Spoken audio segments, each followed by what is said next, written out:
Hello and welcome to ZMS Esports. We are live today in what I think will be an exciting race around the London Classic course. We'll take a look in a bit more detail at that in just a few minutes. But first, today's race is a chase race, and specifically, this is the Dirt Daguerre Chase Race, part of the Dirt series of events which the Dirt organisation runs on a weekly basis. If you're not familiar with chase racing, it is essentially a cat and mouse style race where the strongest riders set off last and try to chase the group of riders in front.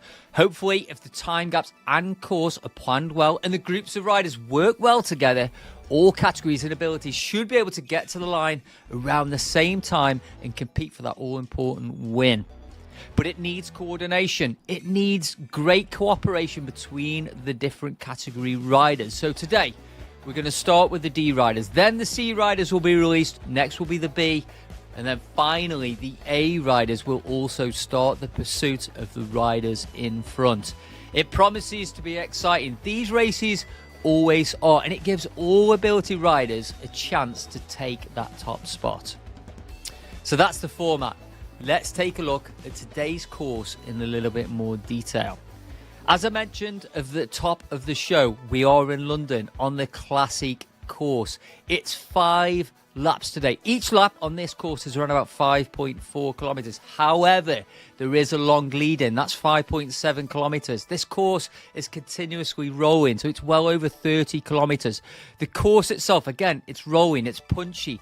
The riders will need to work together on the pitchier parts to ensure that they stay together and use each other to close those time gaps if they want to win. Incidentally, if you didn't know, this course is a replica of the Prudential Rye London route. So it takes in the Mall, St James's Park, Constitution Hill. We even pass Big Ben at some stage. This is one of my favourite Zwift worlds for sure. And no two races are ever the same in London.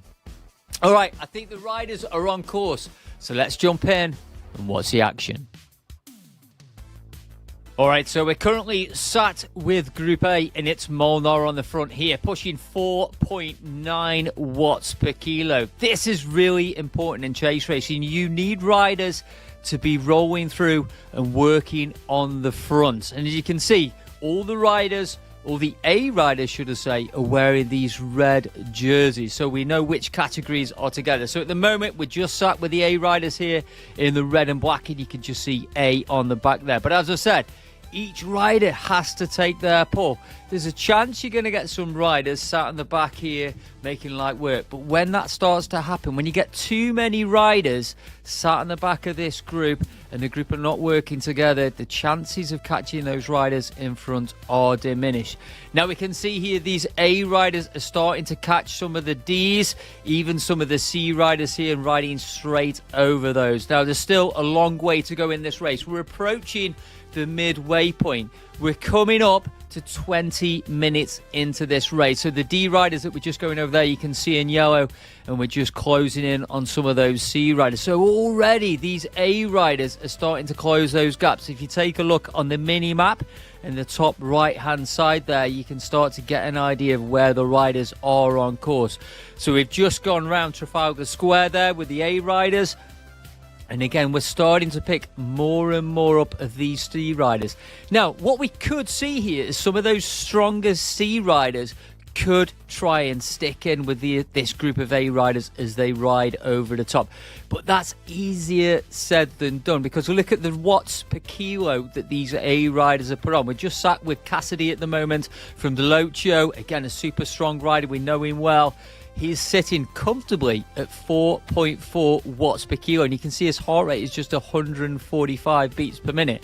So Cassidy is going to take his turn on the front, flick the elbow, and just drift back in the bunch there. And probably when they're in the bunch, they can get away with sitting anywhere between 3 to 3.5 watts a kilo if they're using that draft effectively. So again, back on the front, you see more riders just rolling through, taking 20, 30, even 40 second pulls at a time. And it's important that everybody contributes to this. So again, it's the dirt riders here on the front working, and the dirt community that organise this particular event. And again, you can see Kamatara and Cassidy still on the front working hard. And again, you will see some of the riders here. They'll be flicking the elbows, trying to get the other riders coming through. Quite often, some of these riders will also comment on live in the race, just to try and encourage to make sure that all riders are rolling through. I see Aaron there from Relentless, another well-known member of the community, often makes his face known at the front of these chase races. And again, Kumatora here from TMR J4T. That's his team on the front. Create a little bit of a gap there. He's pushing 390 watts, 166 beats per minute. Obviously, it's not always easy to tell what sort of intensity these riders are riding at when you look at the heart rate, because it's such a personal bit of data there. But you can see the speed, 54 kilometers per hour, staying on the front, continuing to pick up some of these D riders. Also a C rider that we're going to start to pick up there. We're probably going to start to see some of the B riders who've been dropped from that front group also start to be picked up in this group. So as I said, we are 16.8 kilometers into this race. The race distance total 32.9 kilometers. So we're over halfway through this race now. Are on the mount at the moment, and again, it's still very early in this race as a chase race goes. So again, you don't want too many riders trying to push off the front. In fact, you don't want any riders trying to push off the front in a chase race. You need everybody communicating, working together. But this is the race lead. In fact, this is the race lead as far as the A group goes. But of course, remember, they've still got to catch those B riders, some C riders up in the distance there. So again, we're on the mile at the moment. This is a fairly flat part of the course, but there are parts on this course where it is pitchy, it is draggy. And again, it's about balancing the effort there, not to drop too many riders, because the bigger this bunch, the higher.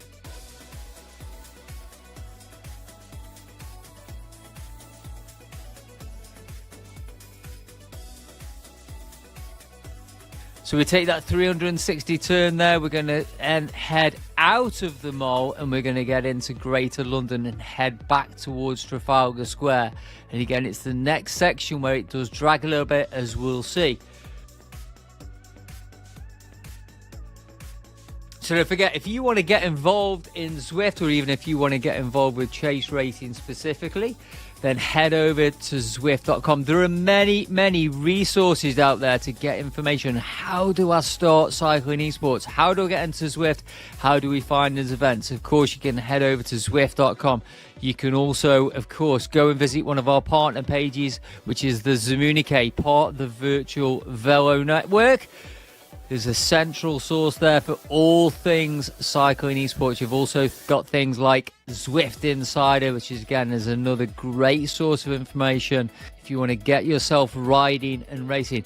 Let's not forget, this isn't just an avatar we're looking at, but there are people at home now, in their office, in their garage, in their basement, on a bike, working hard, exercising, pushing those legs, and making these avatars race around these virtual worlds. It's a great sport, it's competitive, and it's a great way to get fit and get healthy at the same time. So we're just on with one of our Dutch riders at the moment, Visma.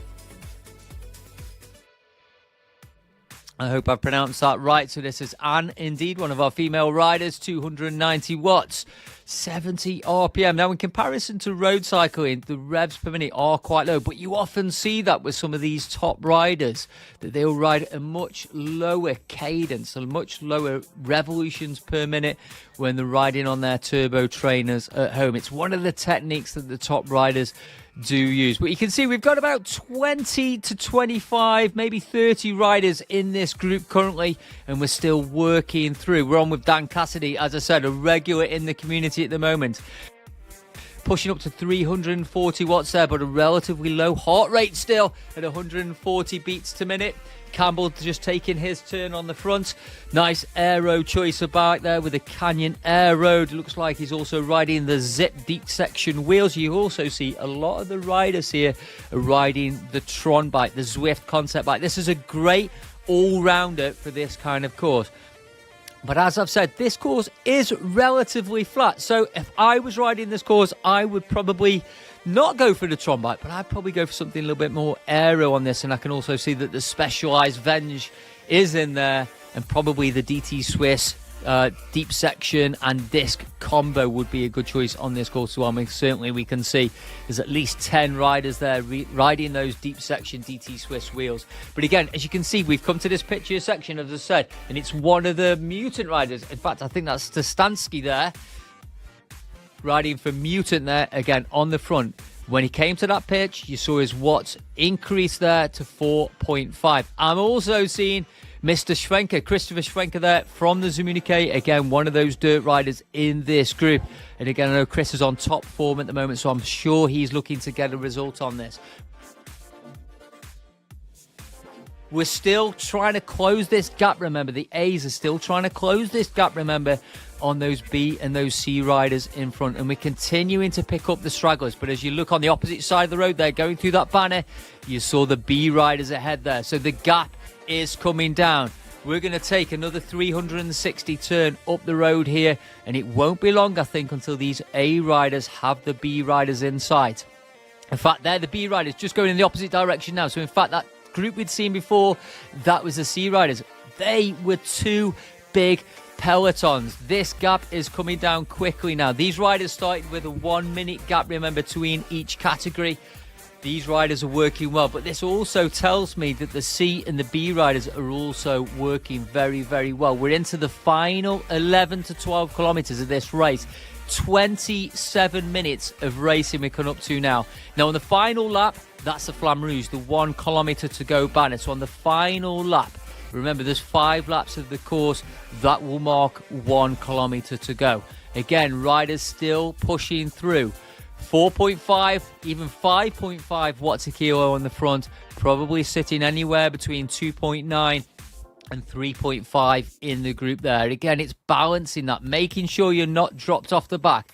The minute you let a gap go bigger than 5 minutes off the back, or 5 seconds off the back there, should I say, it's incredibly difficult to close the gap on such a big pack with rolling speed. But you can see this A group has reduced down in size. Nowhere near the size it was just a few laps ago. But again, we are coming into the final 10 kilometers of racing there. Riders have burnt some matches. And indeed, we're starting to approach the back of this large B group. It will not be long till we get, and this is when the confusion can start. This is where you've got to have your wits about you. You've got to be vigilant. What's going to happen when they go over the top? Are you going to get some riders that are going to try and push through the group and create some gaps? I have no doubt here some of the strong B riders are going to try and go with the A riders as they push through. There's a chance, of course, these A riders could just sit in a little bit, take a little bit of recovery, and then make a move. I expect that not to happen as we see Chris Schwenker from the Zwift, one of the dirt riders, one of my colleagues on the Virtual Velo podcast, indeed, on the front there, pushing the pace. And again, this is a really crucial time. You've got to watch out for riders pushing through that group and trying to create gaps. So again, I suspect we're coming up to the back of this group now, and indeed we are. We've latched onto the back of this B group, and watch the watts there, the watts, 10.5 watts a kilo as the riders push through.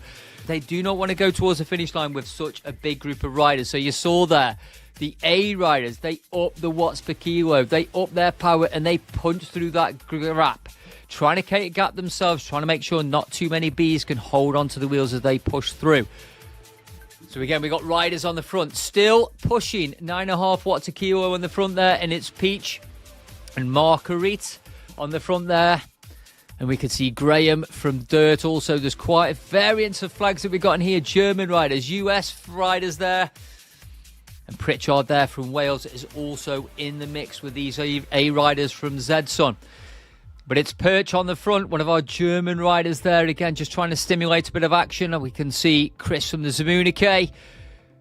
Kutamara is still in the mix there. I expect Campbell is also in that mix. Pritchard will still be there. And again, we've got a mix here of A and B riders. But again, it's not a big group. Some of those B riders have already been pushed off the back of this group now. But again, this is not the leading group. That C group of riders is still out there, and that was a large group of riders. So there's still work to do. They cannot sit in this group and wait for that final sprint. The work still needs to be done to close that gap. We're at 23.9 kilometers. We are into the final 8 kilometers of racing now. This is where the crucial time in the race. Hard work has been done, but hard work still needs to happen. They're going to catch those C riders up front. So we've got the same bunch of riders. Kumatara, Marguerite, Cassidy, Schwenker is still in the mix here. And again, it's going to be interesting. When that gap starts to come down to those C riders, we may see some A riders and indeed some B riders try and jump away from this group. The idea here is, if you've got a reasonable size group, I think we've got 30 or 40 riders in this group at this point, but I think there's another 50 riders in the C group ahead. What could happen here is we could see a few riders. That's what I'd be thinking. Could I get 5 or 6 riders off the front of this group? One big effort. Get across to those C riders in front. Take a breather. Take some recovery. And there we go. There we go. They are the C riders. So again, another critical time here as we start to approach the front. Are the riders going to use this moment to make an opportune move to, again, break down, split up this peloton, and make a move for themselves? You will need some riders around you if you're going to make a move. You cannot go solo from this far out. We are coming up to the 7 kilometers to go, but again, there's still a long way to go in this race. We're going to be approaching the final lap. A little bit of a drag here as we come up to Trafalgar Square. And again, it's the same riders on the front from Velocio. Chris from the Zamunike. Cassidy is also there. Vima's still there. Molnar is also there. Jay Molnar there from the USA in the mix here, pushing the front. But again, this is a crucial time. You can see this is a mix of D and C riders. I think this is the final couple of riders and groups in front that we can see on the road. Then it's going to be about who can get to the finish line first. But this is going to be a group. It's going to be a big group. This is going to be interesting to see how many riders can hold on to this A group. So we've seen the same again. Schwenker pushing through. Aaron pushing through. Marguerite pushing through. Tommy Master pushing through. Cassidy pushing those watts. Going up into the orange. 6, 7, 8, 9 watts a kilo we saw there. Let's take a quick look at Chris Schwenker. As I've said, a colleague of mine over on the Virtual Velo podcast. Chris has been an indoor specialist since 2017. Incidentally, he doesn't call it a pain cave. Chris calls it the gain cave, which I think is absolutely right. From New York. In fact, he's from Long Island, the northern part of Long Island there. 2 children. One of those actually is the designer for some of the Level Velo clothing that we do. Absolutely a passion for cycling esports, all things cycling, and a journalist who's contributed to Cycling Weekly, Cycling News and Road CC, and again a colleague of mine over on the Virtual Velo Network. Chris is one of those riders who likes to make moves. He doesn't like to sit in and wait for that sprint. So again, I might expect to see some moves from Chris, but he's going to need some riders around me. I'm also seeing Stodansky there from Mutant, also a well-known rider in the community, one of the top-ranked 50 riders according to Zwift Power there. And you can see there's a mix of jerseys now. So we've got some of the B riders hanging on with these quality A riders. Again, there's plenty of quality. I would not want to be going to the finish line with some of these B riders at this stage. Although technically some of the B riders will not have the FTP, so like the 20 minutes, 1 hour power that you would get from these A riders, a lot of them do have a phenomenal sprint and kick. So it's always a concern when you've got so many riders, even from C, B, even D categories, and you take them to the finish line. So we're going to go under the arch here, get back onto the mall, and we're going to go onto this final lap of racing. And as you see, we're going to get onto the red roads of the mall, and you can sort of see on the top right hand side there, the start finish line is going to approach in the distance. Just a couple more C riders that we're picking up en route, but I expect this is the leading group now. And again, we're going to see some moves. Maybe not on this flatter section, but I think once we turn the corner at the top, get off the mile and start to get on some of those draggier sections into the final 5 kilometers, that's when we're gonna see some moves made on this. So again, we're on board. We've got Katsuka, Benji, Schwenker, Cassidy. Plenty of riders in the mix. I think this is about a 50-50 split here as well of B and A riders. Probably around about 10 C riders are still in this front group who've managed to hold on when those AB riders came over the top. Makes it really easy to see who's doing the work.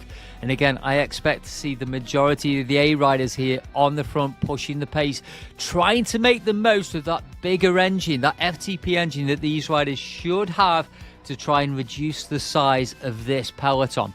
So again, we're going to take a gentle right down here, head down towards Buckingham Palace, and then we take this full 360 turn, head up back the other way, and then it's back into the streets of central London and those pitchier rolling sections, which is where the race moves are going to be made. So utilize this downtime now. Now we've got all riders together to sit in, let other people do the chasing. The majority of the hard work now should be done, unless you are the antagonist, unless you are the rider who wants to make these moves. So again, it's Paige here from Germany, pushing 800 watts at this point. Marco is working hard. He's doing exactly what he should do here, trying to reduce the size of that group. But if he's going to try and make a break and make a split in the group here, he's going to need a few riders. There's just too many riders in that group to go solo at this point. But that's what's happening. You can see the A riders come into the front. There's a B rider there just trying to close that gap to these front 2 riders. I would be easing back at this point, sitting in and following rather than trying to chase. Let those other riders do the work here. They're not going to let those 2 riders go too far at this point. So again, you can tell the pace is up here because the line of the riders is strung out. When it's squared up and there's a flat front on the front of that peloton, you know the pace is off, the pressure is off there. But when it's strung out like this and you've got one long line, you know the pace is on. Someone is putting the power down. People start chasing wheels, and this is where gaps can form. And indeed, if you're near the back, this is when splits can happen and you get chucked off the back. And you do not want to get chucked off the back at this pace. These riders will be doing 50 to 54 kilometers an hour at this point. And indeed, we're approaching the final 3 kilometers. We're going to go back in now to central London and those streets. But again, we're going to come back onto them all for that final 300-meter sprint when we get back onto the red roads just in a few kilometers time. It's when we get out of here and we take this left turn when the road starts to drag. If anyone's going to make any early moves, if anyone's going to try and reduce this group size anymore, this is the place to do it. But again, you can see 50-50 between the A riders in red and the B riders in green. And I'm still seeing 1 or 2 absolute respect to these C riders who are holding on, because this pace, since those 3 groups joined together, has been absolutely relentless. We're going to get into the draggy sections now. Surprisingly, we've got a B rider pushing the pace off the front here. And in fact, it's the other riders, I wouldn't say they're easing off, but at 4 watts a kilo, the A riders, that will comfortable. That's well within their functional threshold power at this point. There's a couple of B riders just pushed off the front there. And again, even C rider that we're probably picking up. Maybe a lap down there as well. But if you look at that top mini-map and the top right-hand corner, we are going to start to pick up a few stragglers who've been dropped off the group in the previous laps. We're into 40 minutes of racing here. We're into 30 kilometers. And we're into the final sections of this race. We're going to take the left-hand turn here, head up towards the big roundabout, take a right, and then we're going to head towards that Flamme Rouge with 1 kilometer to go. We're on board with Thomas Campbell here, one of the A riders, 440 watts. His heart rate is 180 beats per minute, showing the work rate and the load now. But again, these guys have been racing at high intensity, working hard, rolling through, taking those pulls relentlessly for 40 minutes. This is one of the pitchier sections before we take the right-hand turn and head towards that Flamme Rouge. We are now into the final 2.5 kilometers to go. In fact, we're coming up to the 2 kilometers to go now as we take this drag. And you can see riders dropping their feathers, utilizing those power-ups to make sure they're in contention and create some separation between struggling riders at the back of this group. And it's B and A riders dominating the front, picking up a few extra riders here. No major moves at this point, but I'm seeing some big names with Schwenker, Graham, Stodansky, Pritchard still at the front here. Pritchard, one of the Welsh riders there in the mix on this Dirt Daguerre chase race. Look at the heart rate of this rider. We're sat on board 6225 at the moment, 190 beats per minute, 600 watts, but we're back on the front. And again, it's Perch on the front, working hard at 6.1 watts per kilogram. We're coming up to this 360 hairpin bend here, and then you're going to have the Flamme Rouge in sight. And we can see a couple of A riders pushing on the front. It's Aaron and Peach here from Germany on the front, trying to create some separation, but that is still a big group behind here. There's still well over 25 riders, just a few seconds back in that group. Is this too early for this move? Time will tell. We're approaching 1,200 meters to go. Very, very soon, we're going to go under the Flamme Rouge, marking 1,000 meters towards that finish line.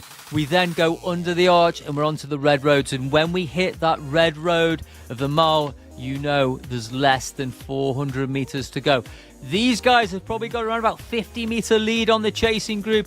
Marco here on the front for Germany, pushing hard, 650 watts per minute. 650 watts, controlling that pace. This is, again, balancing that effort. Go too hard, burn too many matches, you're going to die a death in that final 100 meters. But these two riders are still holding on. But we got a rider from Japan on the front there, just trying to close this gap. We're going to take this right-hand turn, head under the bridge, get onto the mile, and then we're into the final 500 meters. Those two riders in front have got about 400 or 200 meter lead, and it's Schwenker on the front there, pulling through, chasing the two riders, making an early move in the sprint. You can see the finish line coming in the distance. A draft power up, perfectly riding through the group there.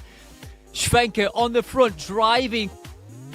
Kamatara coming over the front. Brown, 100 meters to go. Looks like Kamatara's got this. Brown, Schwenker sitting in third. Aaron's coming fast though. Who's going to take these top three spots?